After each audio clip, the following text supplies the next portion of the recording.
good day friends. Once again, welcome to the Enqueue Sports YouTube channel.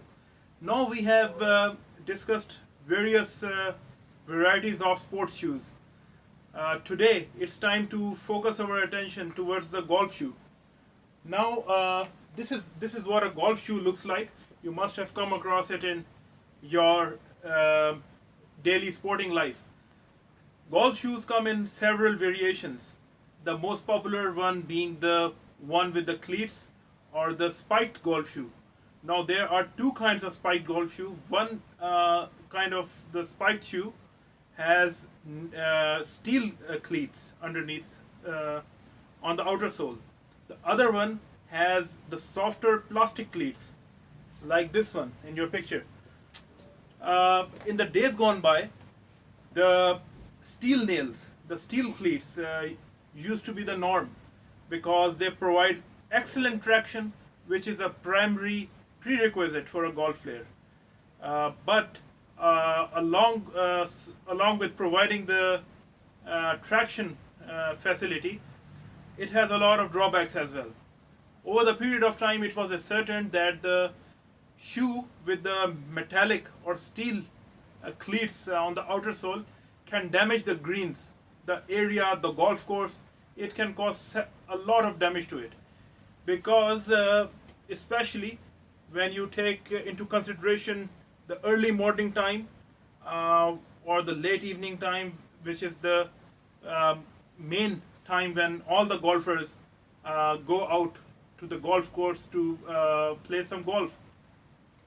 So what happens is that at the morning time, there's a lot of moisture on the greens, on the grass of the golf course. Now if the metallic cleats are used, the metallic cleats would just go into the grass and dislocate it, completely destroy it. This is one of the reasons why several thousands of golf courses around the world have completely outlawed, banned the metallic cleats in golf. Now these sort of cleats with soft plastic cleats at the bottom have become a norm and a prerequisite for golf players. The second kind of golf shoe, which is the third kind of golf shoe, which is very, very popular nowadays as well, is the one without cleats. It is the one containing a lot of rubber ridges at the bottom for traction. They do not contain these sort of cleats, so you don't need to take off the cleats, replace them. All you need to do is just wear them and go out to play golf. The advantage which this shoe has over this particular shoe is the fact that you can wear it in your normal everyday life. You can do all your errands wearing this shoe. You can wear it from your home and go to the golf course. But in the case of this particular shoe, you just cannot wear it from your home. You have to carry it all the way to the golf course, and once you enter the golf course, that's the only time when you have the choice to wear this particular shoe. A lot of players nowadays have started to wear the rubber-soled shoe, the spikeless shoe. The reason being that they prefer lightweight shoes. And of course the shoes without cleats, without spikes, this one, they are a lot lighter in weight. And of course lightweight shoes have become a norm in all sports nowadays. There are a lot of variations in the spike shoes nowadays as well. Now if you look at this particular shoe, it has 5 cleats at the front. It has 3 at the back. All of them are soft plastic cleats. You can take them off with a wrench that comes along with these shoes. This is a Callaway shoe, a Callaway golf shoe. So you can take off the cleats and replace them in case they get dislocated or broken or damaged. Same is the case with some other golf shoes. Now this is a Nike golf shoe. If you look at it closely, it has a different configuration. It has 4 cleats at the front with only 2 at the back. Now this is some other sort of an engineering done by Nike, and this is of course a Nike Zoom technology. So every brand has their own technologies, and of course these ventilation holes are a necessity, because if these ventilation holes are not there in the shoe, your feet are going to get soaked up in sweat, and eventually you'll end up getting severely painful blisters. And the most unwanted thing is going to happen, that when you're going to go for that big golf swing, the wetness at the bottom of your feet is going to make your foot slip and not take the grip, and that's what you do not want as a golf player. Now another thing, a very very important thing for all golfers is that since they have to walk long distances, the minimum a golf player has to walk in a shortest possible game is something around 5 to 6 miles, 7 miles, 8 miles. Sometimes you never know, they might end up walking 12 miles or 15 miles, sometimes even 20 during bigger tournament games. That is the reason they require extremely lightweight, well engineered, and of course very very comfortable shoes. There are several factors that are taken into consideration when choosing a golf shoe. You look for durability, of course, you look for versatility, and of course you look for the fit of the shoes and the traction, which is very very important. Now if you talk about the fit of the shoe, I think the rubber soled shoes as well as the cleat shoes, both can have good fits. Fitting does not depend on that. Durability, yeah, durability depends on that. Of course the spiked shoes are much more durable. They are specially engineered for golf, for severe conditions, sometimes severely wet conditions, sometimes they are engineered for severely dry conditions. So of course they are the preferred choice.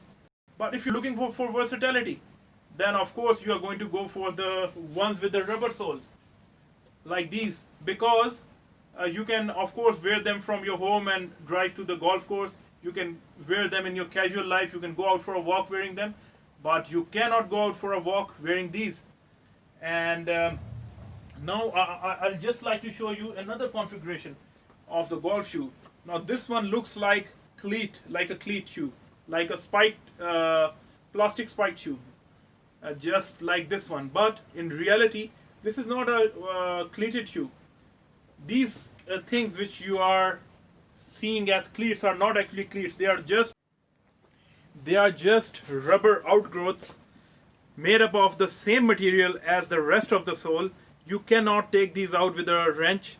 They are fixed and they are rubbered, and provide an excellent traction for a golf player. And of course these are a lot lesser in weight as compared to the spiked shoes that we discussed earlier. Now you should not try to copy the pros, and you should not try to copy what the pros are wearing, because they are paid to do that, and of course they are used to it. In the days gone by, they used to wear the metallic cleats. Tiger Woods used to wear the metallic cleats a lot. But later on, as a lot of golf courses outlawed the metallic cleats, the plastic cleats became the norm. The next important thing that we need to discuss here is the fact that a lot of golfers go out to play golf in the early hours of the morning or during rainy days, and that's when a lot of moisture gets soaked into the shoe and you feel absolute discomfort, and your shoes get torn apart if you're wearing running shoes or non-golfing shoes, of course. And of course then with the passage of time, because you have to walk big distances like 5 miles to 15 miles to 20 miles, of course you are going to feel a lot of discomfort, and eventually you might develop fungus on your feet as well, and that might result in some injuries for you as a golfer. So what the golf shoes do is that, if you look at them closely, this midsole area, this reddish area in this Callaway shoe, and this front of the forefoot area, this toe area, is actually known as a bumpered midsole or a bumpered toe, because it does exactly what a bumper does to a car. It protects it from accidents. In the same way, these bumpers protect these shoes, these golf shoes, from water, from moisture. And of course, the offset, the heel to toe drop ratio is also quite a lot, because you need good clearance from the base of your feet, because you just don't want the moisture to enter. You just want the moisture to interact with this reddish part. You don't want the moisture to interact with this whitish part, of course. And this reddish part, this bumpered part, keeps the moisture away, and of course keeps your feet dry. Same is the case with this Nike shoe. This area keeps the moisture away, this bumpered white area, and it allows the golfer to play with more comfort, because once the feet are dry, you can swing the golf clubs very easily and freely. But once they are wet, you are going to keep on slipping, and you're not going to enjoy your game of golf. So we have discussed a lot today, and I would be looking for your feedbacks, of course, as usual. And follow us on Instagram, like us on Facebook. And until the next time, take care of yourself and your near and dear ones. So until the next video, goodbye.